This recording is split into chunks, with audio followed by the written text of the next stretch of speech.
Angelica E. Dara. Please call over and join me here, candidate number 7, Nicole Ann M. Casaniada. Good evening, Nicole. How are you tonight? I'm fabulous. I'm fabulous. Let's see. Alright, you may pick your question. Nice call.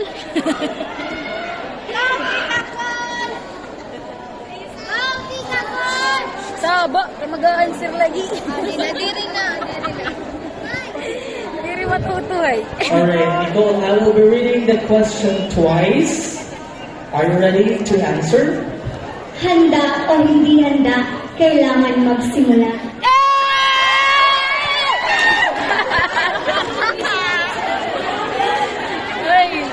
Now, here's your question. 7. Nicole, how do you handle the expectations of other people? Again, Nicole, how do you handle the expectations of other people? Tilo battery. I like that question. Oh. In this world full of people, there are many voices around us. It is okay that you disappoint other people. Do you know what matters? You. You matters.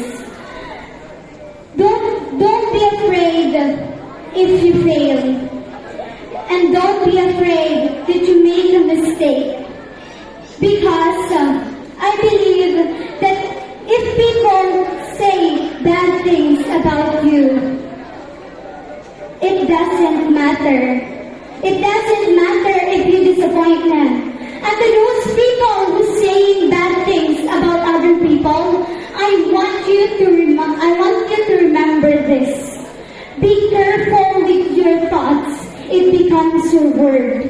Be careful with your word.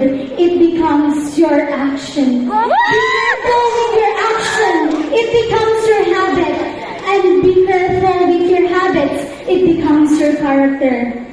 And when it becomes your character, it becomes your destiny. That's why people of Manalipawan, if you disappoint someone, it is okay. It is okay not to be okay, but it's not okay to stay that way. And thank you.